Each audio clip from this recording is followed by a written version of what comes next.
İlhan bəy, xoş gəlmisiniz bizim etiraf layihəmizə. Sizi görməkdən çox məmnunuq. Çox sağ olun ki, vaxt elədiniz, gəldiniz.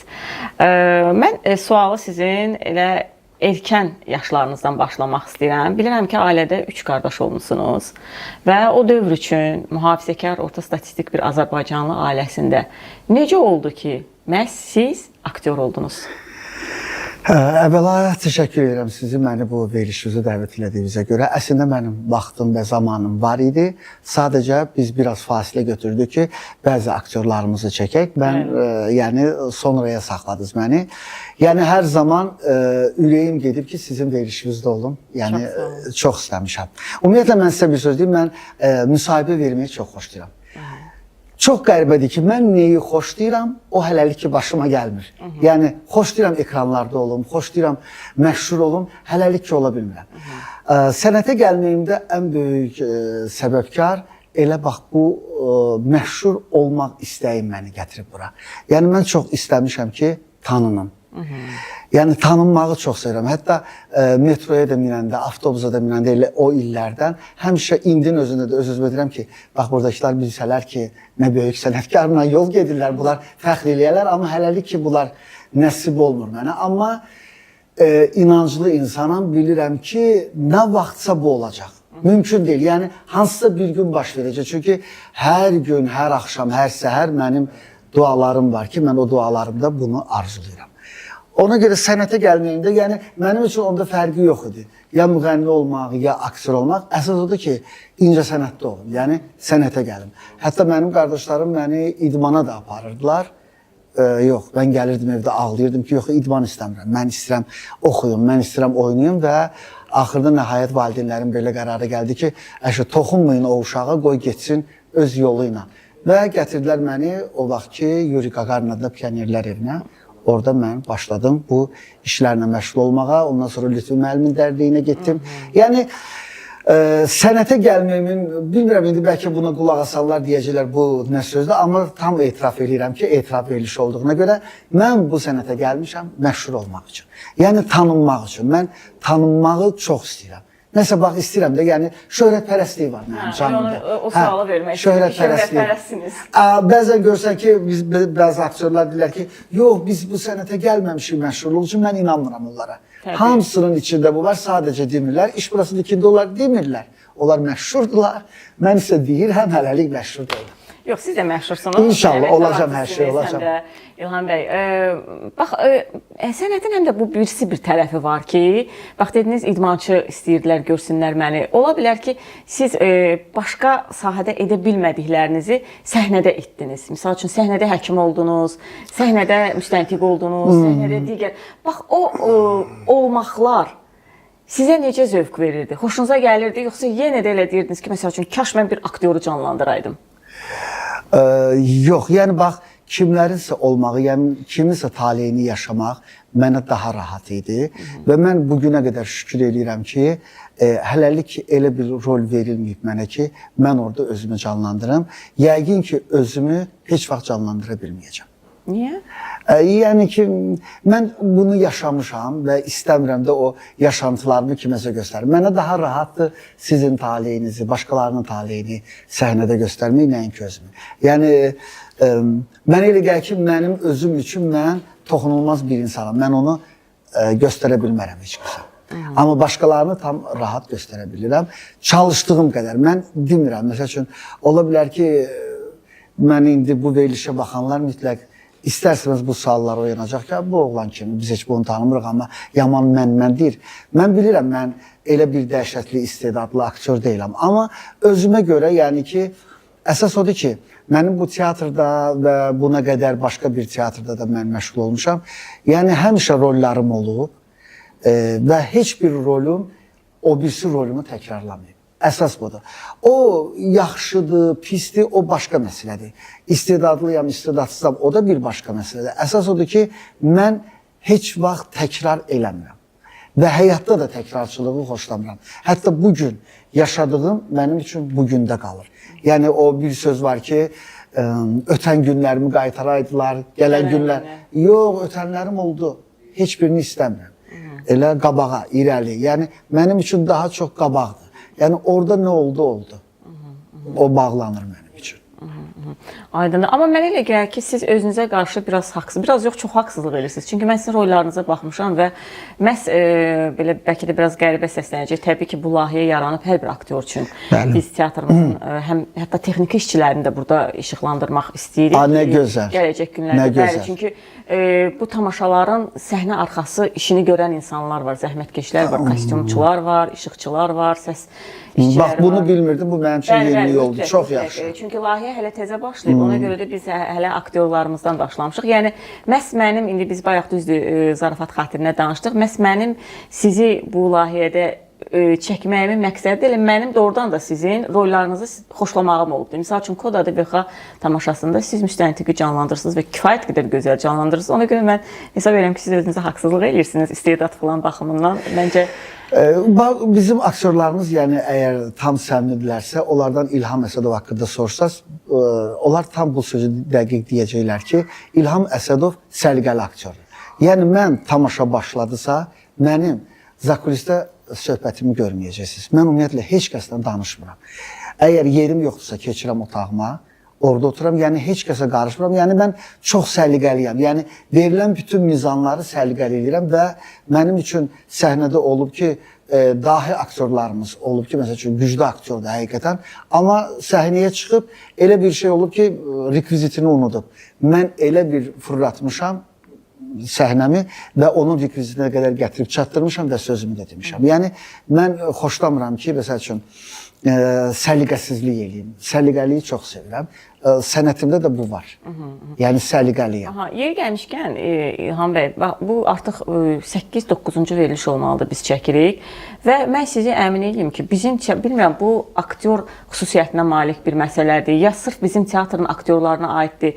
Bizim aktyorlar hansılar ki çəkilişə gəliblər, yarım saat, 1 saat qabaqcadan gəliblər. Mən özüm mətləb qalmışam ki, yəni necə bu dərəcədə dəqiqlik, punktuallıq. Mən buna görə aktyorlarımıza təşəkkür edirəm, bugünə qədər çəkilən aktyorlarımıza.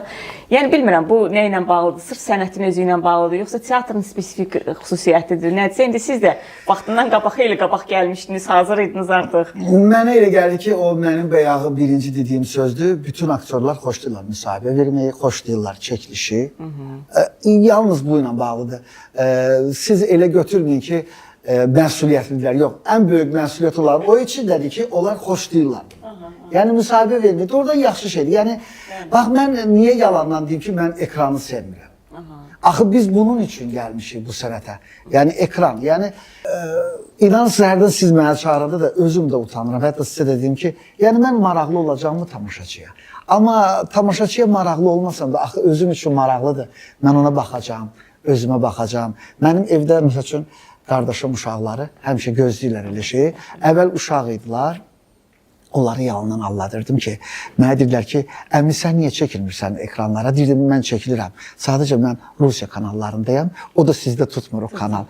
Sonra elə oldu ki, bütün kanallar yarandı və gördü, uşaqlar başa düşdülər ki, yalandan demişəm, bəli, əmi yoxdur. Yəni, mənim qardaşım uşaqları həmişə məni gözləyirdi, onlar artıq böyüdülər, amma indi onların uşaqları məni gözləyir, nəvələr gözləyir. Ona görə inanıram ki, nə vaxtsa gələcək. Bax, bilirsiniz də evim yox idi. Mən həmişə bilirdim ki, mənim mütləq evim olacaq və oldu da. Bu da olacaq, mütləq olacaq. Mütləq. Mütləq olacaq və mən bilirəm o əslində necə olur, nə cür nə insanlara tanışlıq verirlər. Məni təqdim də eləmirlər. İnsanlar ev yox, problem yoxdur. Amma mən mütləq məşhur olum, bütün hamısını dartacam dalınca. Təqdim eləyəcəm. Çünki mən xoşlayıram dostluğu, belə. Yəni lazımdır da, kimsə bu sənətdə kimsə səni itələməlidir qabağa. İlham bəy, siz bax aktyorluğu sevirsiniz. Ümumiyyətlə hər bir aktyor üçün səs vacib məsələdir. Oxumaq, səs duyumu olmaq, musiqini duymaq, tembri hiss etmək. Siz həm də musiqi, bəli, ifa edirsiniz, müğənni kimi də fəaliyyət göstərirsiniz. Mənim üçün maraqlıdır ki, musiqi sizin həyatınızda hansı əhəmiyyətə malikdir və yaxud da aktyorluqla müqayisə edə bilərik onu, yoxsa o sırf bir hobbidir? Yox, sadəcə hobbidir. Yəni oxumağı, mən bilirsiniz niyə oxudum? Bir müddət var idi ki, bu hardasa 90-cı illərdən sonra bizim müğənnilər başladılar ekranlara çıxmağa, başladılar aktyorluq eləməyə və hətta seriallara çəkilməyə. Yəni aktyorlar qala-qala bunlar gəldilər meydana. Hətta sonradan eşidirdim ki, toyxanalarda da artıq özləri tamadalıq edirlər və aktyorlara qarşı bir elə bil bunların bir təpkisi var idi. Və mən fikirləşdim ki, mən o müğənnilərə üsyan eləmək üçün mən də başladım oxumağa. Və şükür Allaha ki, o aktyorlar, o müğənnilər ki, aktyorluq edirdilər, onlar Biləcərdən o yana çıxa bilmədi. Amma mən müğənnilik eləyə-eləyə kənarlara çıxdım və bir neçə ölkələrdə mənim teatrlaşdırılmış konsertlərim oldu. Yəni, sırf onlara istədim sübut edeyim ki, yəni siz, düzdür, mən məşhur deyildim deyə böyük qalmaqal yaranmadı. Amma məşhur adam olsaydım, onlar mütləq üstümə hücuma gələcəkdim. Mən də onların cavabını verəcəkdim ki, siz bizə qarşı, mən də sizə qarşı. Yəni, sırf hobbidir, həm də ki, oxumağı hamımız sevirik də. Yəni, nə olur olsun, oxuyuruq. Yəni, oxumaq içimizdə var. Oxuyuruq. Amma aktyorluq. Aktyorluq. Əslində müğənni olmaq istəyirdim daha çox. Sadəcə bilirsiniz, mən axı biraz Sovet dövrünün adamıyam. Həm də o qardaşlarım da ki, ümumiyyətlə mənim hələ bugünə qədər qardaşlarım mənim tamaşama baxmıyorlar. Hələ indiyə qədər baxmıyorlar və evdə ancaq... Sizə qarşı nəsə bir qəzəb var o barədə? Qəzəb yox idi. Onlar sadəcə yəni bu sənəti belə də xoşlamırdılar. Hətta deyilsə ki, küçədə zətdə oynamağa çıxırdıq o uşaqlar. İndiki uşaqlar oynamırlar bayırda. Mənə həmişə deyirlər ki, sən bizim komandaya qoşulmasan get o tərəflərə. Yəni, qəbul eləmirdilər. Amma indi düzdür, çox yaxşı qəbul edirlər, çox fəxr edirlər mənimlə. Sadəcə deyə bilərsiniz, bəs bugün niyə tamaşalarımıza gəlmirlər? Bugün artıq onların vaxtı yoxdur. Vaxtları yoxdur. Hamımızın ciddi problemi. Ona görə mənim üçün də rahatdır, qoy gəlməsinlər. Əsas qardaşım uşaqları baxır. İlham bəy, bax, siz bayaqlarsa danışdınız. Bizim teatrda ümumiyyətlə siz elə bir insansınız ki, ağrıyanın, xəstələnənin, köməyə ehtiyacı olanın belə simruq quşu kimi yanındasınız. Yanındayım, bəli. Nağıllarda olur, tükü-tükə calaşdır, o dəqiqə yanımızda olursunuz. Hamının qayğısına qalırsınız, problemləri ilə maraqlanırsınız və istər-istəməz bu ictimai fəaliyyət sizi biraz sənətdən kənar salır. Və ola bilər ki, bəlkə də hardasa bu fikir də yarana bilər ki, onun aktyorluğu ikinci plana keçdi. Daha çox ictimai fəaliyyəti üzdə oldu. Bu barədə bilmək istəyirəm ki, bu ictimai fəaliyyət sizin maddiyyatla bağlı oldu, yoxsa sırf insanları, aktyorları yaxşı tanıdığınız üçün bu işlərlə məşğul olursunuz, yoxsa rol vermirlər, açıq danışaq? Yox, mən sizə bir sözü. Bax, ona keçim ki, o dedilər ki, ikinci plana keçdi, daha çox onun bu fəaliyyəti daha öndədir. Onu yaradıb bizim bəzi aktyorlarımız, rejissorlarla yaxşı münasibətləri olduğuna görə onlar tərəfindən yaranmış sözdür. Yəni bu rəhbərlik tərəfindən və yaxud da rejissorlar tərəfindən olan söz deyil, bu aktyorlar tərəfindən olub. Bu da onunla bağlıdır ki, bilirsiniz, bax, məni hamı çox istəyir. Amma bir qism adamlar var ki, onlar da istəyir, sadəcə həzm eləyə bilmirlər. Həzm söhbəti var. Amma o ki, qaldı mənim bu işlərimə, açığı sizə deyim ki, mən həmişə nə üçünsə içimdə olub. Bax, ona görə deyirəm ki, mütləq olacaq, mənim mütləq məşhurluğum olacaq. Mən həmişə uşaqlıqdan da nəsə istəyirdim ki, xeyriyyəçiliklə məşğul olum. Amma mənim axı elə pulum yoxdur, xeyriyyəçi deyiləm, milyonçu deyiləm. Sadə bir fəhlə ailəsində anadan olmuşam. Və birdən-birə burada mənə təklif eləyəndə ki, Həmkarlar Komitəsinin sədri, tez razılaşdım. Amma mənim razılaşmağımla deyildi. Bunların da səsi olmalıydı və çox səs verdilər mənə və mən seçildim və bugünə qədər də mən onlara xidmət edirəm. Amma mən onsuz da onlara xidmət edirdim. Bir də görürsünüz ki, məsəl üçün teatrda bəzi hadisələr olur. Mənə deyirlər ki, heç nə eləmə o adama. Deyirəm, yox, mən onsuz da bütün uşaqlarıma xidmət edəcəm. Mən onlara mənim uşaqlarım deyirəm. Məsəl üçün, bir də görürsünüz bir şey olanda deyirəm ki, sizin 2-3 evladınız var evdə, mənim isə 250 evladım var. Mən onlara bir evladım kimi baxıram. Əsas da nə? Mənim anam rəhmətə gedəndə mən burada olmadım. Qastrol səfərindəydim və elə oldu ki, mən gələ bilmədim. Yəni, anamı çiyninə aldı mənim bax bu kollektivim. Yəni, o kollektivdəki uşaqlar mənə nə eləsələr də, məni sevməsələr də, həzm eləməsələr də belə ya. Amma istisna hallarla. Mən onları sevirəm, eləyirəm, çünki onlar böyük bir iş gördülər. Yəni, mən burada yox idim, telefonla məlumat verirdim, onlar bütün bu işləri həll edirdilər.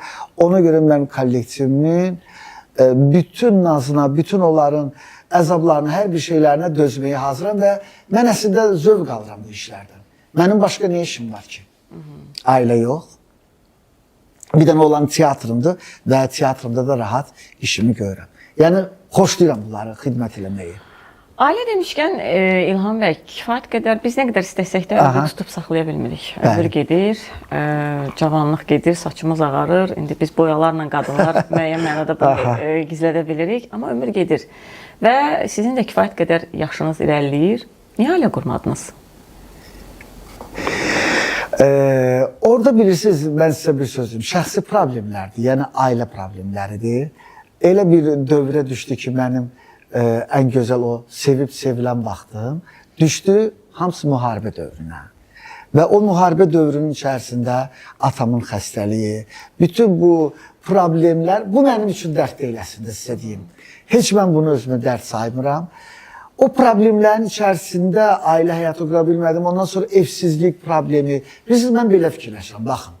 Mən özüm əziyyət çəkirəm, bu evdən o evə köçürəm. Özdə bilirsiniz, Allah eləməsin, bilmirəm, siz yaşamamısınız yəqin kvantirat. Bu kirayədə qalanda, məsəl üçün, əvvəlcə sənə deyirlər ki, problem deyil, neçə il istən qal. Birdən mən axı getdiyim yerləri də gözəlləşdirirəm. Öyrəşirsiniz. Bunların evi adi ev olur. Mən bunları təmir edirəm, gözəlləşdirirəm özümə görə. Yəni mən sevirəm də gözəlliyi, təmizliyi. Bunlar gəlirlər, görürlər ki, bunların nə qəşəng evi var. Və məlumat verirlər ki, biz buranı satırıq. Başa düşdünüz? Amma mümkün deyil. Yəni bir neçə ev dəyişdim və öz-özümə oturdum, fikirləşdim. Mən onsuz da əziyyət çəkirəm bu mebelləri ora-bura daşımaqdan, ora-bura evlər axtarmaqdan. Bu yazıq qızı da alacağım. Bu yazıq oturub da atasının evində. Onun da bir övladı olacaq. Onlara da bir problem yaradım. Ona görə bütün dərdləri, bütün problemləri tək daşımağı daha çox xoşlayıram və peşman deyiləm ailə qurmamağıma. Yəni, dərd deyil mənim üçün. Heç bunun belə ufunu da eləmirəm.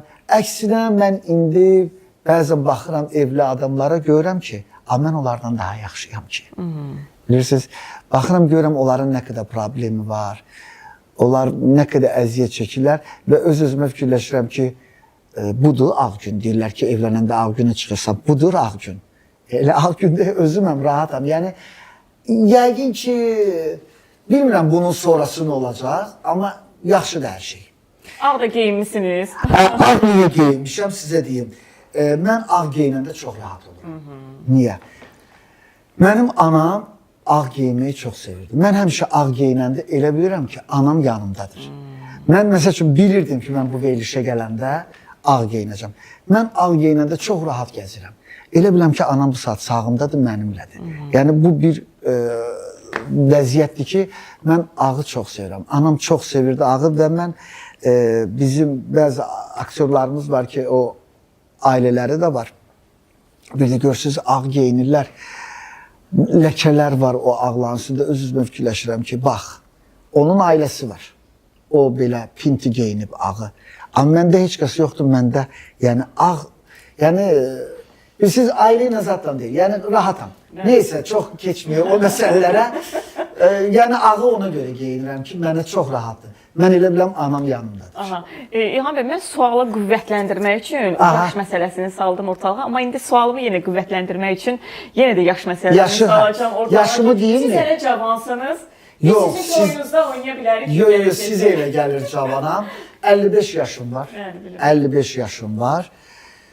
Və bu qədər problemin içərisində, əgər mən belə qalmışamsa, mən bir dənə sizə bir söz deyim. Mən biraz sürətpərəstəm, anamla keçib bu mənə. Mən elə qorxurdum qocalmaqdan. Mən əgər bilsəydim ki, mən qocalanda belə olacam, heç vaxt fikir eləməzdim. O qədər fikir edirdim ki, görəsən qocalanda nə olacam. Amma indi baxıram, şükür Allaha, adamlar var ki, məndən də hətta balacadılar. Bir də görürsünüz ki, onlara yolda dayı deyirlər, mənə isə qaqaş deyirlər. Çox xoşuma gəlir, yəni. Bir deyirsə nəsə, adi heç nə, yəni sadəcə qalmışam da belə. Yəqin ürəyimin təmizliyinəndir. Mən əstəğfurullah biraz təvəzzükarlıq edirəm deyəsən, hə? Çox təvəzzükarlıq edirəm. Utanıram da əslində, amma həqiqətdir də. Mən burada durum yalandan nəsə danışım, yox. Ümumiyyətlə, bəs indi necə İlham bəy? Bax, aktyorsunuz, siz də tək yaşayırsınız. Aktyor həyatı biraz zigzaqlı olur, bilmək olmur həyat sənə gələcəkdə nələr vəd eləyəcək. Səhnədə rollarınız çox olacaq, az olacaq, tamaşaçı sizi unudacaq, gəlməyəcək. Aktyor kimi bəs həyatda tək qalmaqdan qorxmursunuz? Yox. Ümumiyyətlə, təklik deyilən şeydən qorxmuram. Əksinə təkliyə o qədər vurulmuşam. Yəni Öyrəşmişəm demək olar, yoxsa? Yox, elə vurulmuşam. O qədər xoşuma gəlir tək qalmaq və bütün problemləri də mən tək həll eləyəndə daha mənə rahat olur. İkinci adam mənə mane olur. Əksinə bütün planlarımı dağıdır. Elə şeylər var ki, mən onu tək çox rahat eləyirəm. Yox, tək mənə rahatdır. Mən ona vurulmuşam, təkliyimə vurulmuşam. Düzdür, deyirlər ki, tək yalnız Allaha məxsusdur. Əstağfurullah, indi belə yaranıb ki, mən də təkəm də. Yəni, yaxşı, bir dənə sizə bir söz deyim. Baxın, tutalım, onsuz da evlatlar böyüyəcək, aralanacaq. İndiki Z nəslinin nümayəndəsi ümumiyyətlə. Sizə bir söz deyim ki, baxın, məsəl üçün, evli adamlara baxıram, bir də görürsünüz, xəstələnirlər. İnanın ki, onlar 2 həftələrlə yataqdan durmurlar. Amma tənha insanların xəstəliyi bir gün çəkir. Çünki mən bilirəm ki, naz eləyəsi adamım yoxdur. Tez durmalıyam ayağa. Amma o ki, bilirsən arxayın, naz eləyirlər, 2 həftə, 3 həftə uzanırlar. Amma mən yox, mən bugün xəstələnirəm, səhər də dururam. Şükür Allaha ki, nə korona oldum, nə bileyim, yəni bütün günü də bayırdaydım. Yox, yaxşıdır hər şey. Onu görə vurulmuşam tənhalığa. Çox yaxşıdır, hər bir şeyim tez həll olmuş. Öz əliniz öz başınız. Öz əlim öz başım. Bilirəm nə var, nə yox. Bizi necə ləzzət edir, məsəl üçün, harası çıxıb gelsən qastrola, gəlirsən evə, görürsən ki, necə qoymusan, elə də gözəl qalıb. Yəni, hər şey çox yaxşıdır. O gəlirsə, çox rahatlaşırsan. Bir dənə çamadanı atırsan, özün üçün istirahət. Yəni, çox yaxşıdır. Qastrollardan söz düşmük, bayaq özünüz dediniz, mən indi onu geniş şəkildə vermək istəyirəm. İlham bəy, mən bilirəm ki, siz qastrolda olanda sizin ananız dünyasını dəyişib, bayaq özünüz də vurğuladınız və səhv etməmsə, həmin gün səhnəyə çıxmalı olmusunuz siz. Mən həmin gün, həmin ölkənin əməkdar artisti adını alıram. Deməli, orada belə çox bir qəribə bir təsadüfdə o xeyirlə şər deyirlər, qapını döyürəm. Bax, həmin şey oldu. Yəni, 1 saat qabaq mən anamla rahat danışıram və siz təsəvvür edin. Mən əgər bilsəm ki, anam xəstədir, mən onu elə o vəziyyətdə qoyub getməzdim qastrola. Yəni, hər şey sağ-salamat, hər şey yerində. Sadəcə mən gedirəm, o 1 həftə ərzində qripləşir və bu hadisə olur. Çox sonradan, bu olub 2016-cı ildə, çox sonradan belə fikirləşirəm ki, bəlkə elə o da o korona sözünü bilmirdi, yəqin bu olub. Mən 1 saat əvvəl anamla rahat danışıram və ona məlumat verirəm ki, mama, bəs mənə birazdan əməkdar artist adı verirlər. Hətta ona məlumat verirəm. Və keçirəm otelə ki, əynimi deyişim, gəlim təqdimata. Mənə zəng edirlər ki, bəs gələ bilərsənmi Bakıya? Mən artıq başa düşürəm ki, gələ bilərsən Bakıya nə deməkdir? Elə birinci sözüm bu olur ki, mama yoxdur həyatda. Deyirlər, yox, elə belə xəstə. Deyirəm, yox, düzündür. Deyirlər, hə. Mən heç kəsə məlumat vermirəm. Çünki mənim dərdimdir. Onun heç kəsə adiyyəti yoxdur və biz tamaşa oynayırıq. İlk premyeramızdır və həmin günündə mənə təqdimat var və mənim hələ konsertim də var. Mən rəqs eləyirəm, mən oxuyuram, hər bir şey eləyirəm və bütün o aktyorların özündən daha çox şənəm, bildirmirəm heç kəsə. Hər şey qutarır, sonra gəlirəm otağa, rahat hönkürtüylə ağladım Bakıda, orada. Yəni, Bakıda heç kəs mənim göz yaşımı görmədi. Əslində, bilirsiniz, bu mənim anam mənə çox bağlı insan idi. Yəni, mən əzxələb böyümüşəm evdə. Mənim bir sözümü 2 eləməyiblər. Hətta əskərlikdə birinci gün gedəndə səhər tezdən qışqırdılar ki, padiyom, ayağa qalxın, durmuşam, oturmuşam kravatda, deyirəm, ulağın başı işləyir, bu nə qışqırıqdır? Mənə heç kəs evdə qışqırmayıb, yəni, mən o qədər əzxələb olmuşam. Mənim anam bəlkə də o nə istəmişdi, o cürlə də oldu. Baxın, o həmişə deyirdi ki, mən istəmirəm mənim cənazəmi İlham görsün. Mən bilirəm ki, İlhama pis təsir eləyə bilər. Və mən istəmirəm ki, xəstəxanaya düşüm. Bax, yatım, durmayayım. Yəni, bütün o şeyləri hamısını yadıma saldım mən o ölkədə və gördüm ki, onun istədiyi kimi olub. bəlkə də mənə də çətin olardı onun cənazəsini görmək. Mən ki anamın cənazəsini görməmişəm və mənə elə gəlir ki, mənim anam sağdır. Ona görə görsün deyirəm ki, ağ geyinirəm, mən ölüm yanımdadır. Bəlkə də bu yaxşıdır. Mən özüm də istəməzdim ki, mənim göz yaşımı kimsə görsün. Çünki yəqin ki, orada o anda o baxmırsan axı anadır. Yəqin ki, pis ağlayardım, pis olardı, pis qışqıra bilərdim. Yaxşı ki, bunları heç kəs görmədi. Mən tək tənha o ölkədə və sağ olsunlar o ölkənin nümayəndələri də səhər bir məsciddə mənim anam üçün Yasin də oxutdular. Yəqin ki, belə olmalıymış ki, qərib ölkədən də ona Yasin oxunsun. Belə. İlham bəy, özünüz deyirsiniz ki, istəmirdim ki, kənar adamlar mənim göz yaşımı görsün. Özünüz özünüzün göz yaşınızı necə çox mu görmüsünüz? Çox ağlamısınız mı? Kövrək insansınız. Bir dəfə elə onda ağladım və güzgüyə baxdım özümə. Gördüm ki, vay, mən deyəsəm qocalıram. Çox pis gündə idim. Qutardı getdi, nə baş verdi, hər şey orada baş verdi. Bakıya gəldim artıq mən. Ağlamağın yeri yoxdur, mən artıq durmalıyam, mən anamın yas mərasimlərini verməliyəm. Yox, tək tənha getdim qəbir üstə, orada da ağlamadım. İndi də ağlamıram. Bilirsiniz, yenə də deyirəm, hər şey onun istədiyi kimi oldu. Bir şey insan ki, özü necə istəmişsə, hər şeylə baş verdi. Çox şükür Allaha, yəni mən şükür elədim Allaha ki, o yataq xəstəsi olmadı. Çünki atamda o yataqlığı çəkmişik, çox çətin olub. Bax, bir dənə sizə etiraf edeyim, atamla bağlı. Deməli, 90-cı illərdir atamı insult vurub və bir dərman var ki, biz onu almalıyıq. O dərman da çox bahadır. Və bizim artıq pulumuz qalmıyor. Pulların dəyişən vaxtıdır. Mən deməli, vicdi işlətdim. Aptekdən analgin dərman aldım. O analgin oxşuydu. Həkim bizə demişdi ki, o dərman olmasa bu yaşamayacaq. Təsəvvür eləyin ki, indi atama deyə bilmərəm ki, pulumuz yoxdur. Deyirəm, ata bəs dərmanı da almışam, hər şey var, pulumuz var, bax bu dərman. Deməli, atam mənim o dərmanla 2 il yaşadı. Təsəvvür edirsiniz, mən ona inandırmışdım ki, o dərmandır. Bilmirəm də, yəni, amma deyilənə görə ki, bu dərman olmasaydı, onun ömrünə az qalmışdı. Mən 2 il analgin dərmanı alıb vermişdim atama. Çünki pul yox, bir şey yox. Xəstəyə isə demək olmaz, pul yoxdur. O lap dərd çəkə bilər ki, Allah biz 3 evladım və həyat yoldaşım problem ola bilər. Yəni, mənim müqəddəs yalanlarım var, biləsiniz. Ola bilsə sizə də neysə alladım. Müqəddəs yalanlarım var, neyinsə naminə. Belə bir şeylər var. İlham bəy, siz həm də inanclı insansınız. Çox. Namaz qılırsınız. Yox, namaz qılmıram. Amma bütün oruç tuturam, hər bir şey eləyirəm. Bilirsiniz, namaza hələlik hazır deyiləm. Amma mənə hər dəqiqə gəlir ki, mənim namazım elə insanlara xidmət eləməyimdir. Yəni, yox. Hələ hazır deyiləm. Amma belə mən bütün oruç tuturam, hər bir şey eləyirəm. Yəni, içki içmirəm. Əsas nə lazımdır? Bax, bunlar yerli yerindədir. Özünüz dediniz ki, evsizlikdən çox əziyyət çəkmişsiniz, kirayələrdə yaşamısınız, biri olub, biri olmayıb. Yəni, bu əslində o dövrün insanları üçün, elə hamımız normal bir şeydir. Bəli.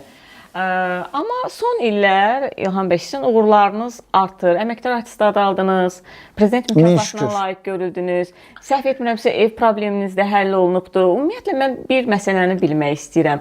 Həyatda yolunuza işıq olan insanlar çox olub, yoxsa kölgə salanlar? Şəxsi həyatımda işıqlar çoxdur. Şəxsi həyatımda işıqlar çoxdur. Sənət baxımından o da mənim şübhələrimdir ki, kölgələr var. O da müvəqqətidir. O kölgə də bir gün yorulacaq. Yorulacaq o kölgədə və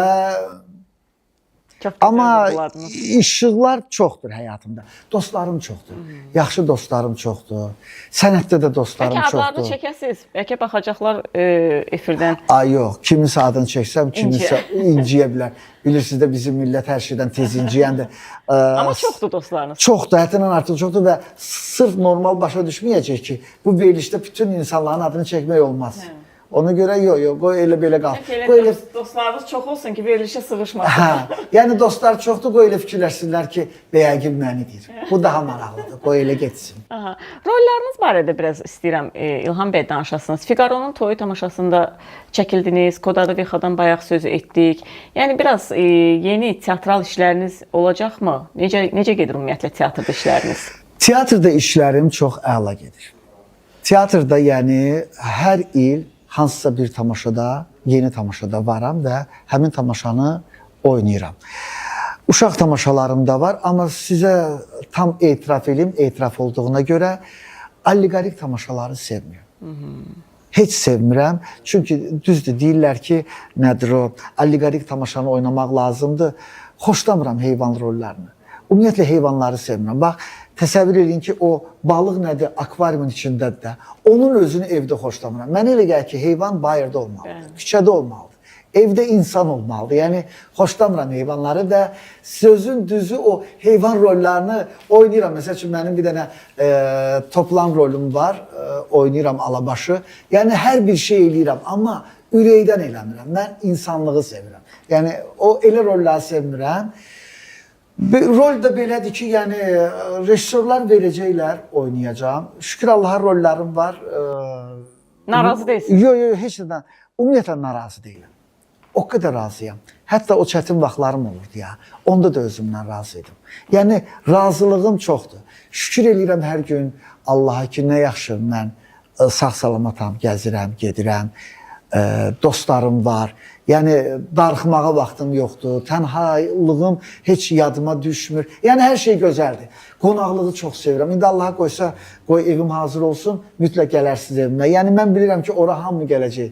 Mənim qrim otağımda da bilirsiniz də həmişə qonaqlıqdır. Yəni xoşlayıram qonaqlığı. Sevirəm qonaq qəbul eləməyi, amma nə olursa olsun, lap gecə saat 3-dür. Çıx get evdən. Yəni qalma. Qalan qonağı sevmirəm. Gəlsin, yesin, içsin, amma evinə getsin. Yəni səhər mən yuxudan tək durum, baxım, görüm ki, hər şey yerli yerindən. Yaxşı, İlham bəy, biz sizə söz veririk ki, gəlib gəlin, lap 5-ə qədər qalın, amma səhər çıxın gedin. Çox sağ olun İlham bəy, təşəkkür edirik. Qutardı veriliş. Qutardı verilişimiz. İndi Allah dostum elə bilirəm ki, hələ davam eləyəcək. yox, artıq xeyli vaxtdır və İlham bəy, indi mən gedəcəm. Aha. Və layihəmizin adına uyğun olaraq mikrofonu çıxarıb gedəcəm. Siz və kamera tək başına qalacaqsınız. Ürəyiniz istəyən bir etirafı kameraya Əslində heç yana getməyin. Gəlin verilişin formatını bu səfər dəyişək. Onsuz da siz bunu görəcəksiniz. Amma Mənim özümə də maraqlıdır ki, görürsünüz, siz hansı etiraf edirsiniz? Mən axı doğrudan da bilmirəm nəyi etiraf eləyim. Hə, bax ona görə də mən getməliyəm. Yox, doğrudan axı etiraflarım yoxdur. Bütün etiraflarımı elədim. Yəni dəhşətli bir qlobal etirafım yoxdur. Deyim kimdənsə incimişəm, onun adını burada çəkim. Mən sizi əmin edirəm ki, mən bayıra çıxandan sonra sizin etirafınız olacaq. Vallahi yoxdur. Yəni nə olar? Getməyin, qalın burada. Yox, mən getməliyəm. Ayala görəsən nə etiraf edim? Axı bütün etiraflarımı elədim mən. Gələndən də elə deyirdim ki, bax bunu yaxşı bir etiraf edim. Bir halda ki Samirə xanım özü çıxdı. Samirə xanım, sizdən çox xahiş edirəm. Yəni etirafdır, amma həm də xahişdir. Mənim inşallah evim hazır olsun. Axı o məşhur ulduzlar var ki, evlərindən müsahibələr götürürlər ha. Çox xahiş edirəm. Mənim yeni evimdə də bax bu komandanı yığıb gələsiz etiraf eləyim. Orada da məndən müsahibə götürəsiz. Söz verirəm sizə, çox dadlı yeməklər də bişirəcəm. Mənim əl qabiliyyətimi də görəcəksiniz. Yəni dəfələrlə məni bu verilişinizə çağırın. Mən elə xoş deyirəm müsahibə verməyi. Məni bu arzudan məhrum eləməyin. Bax etirafım budur.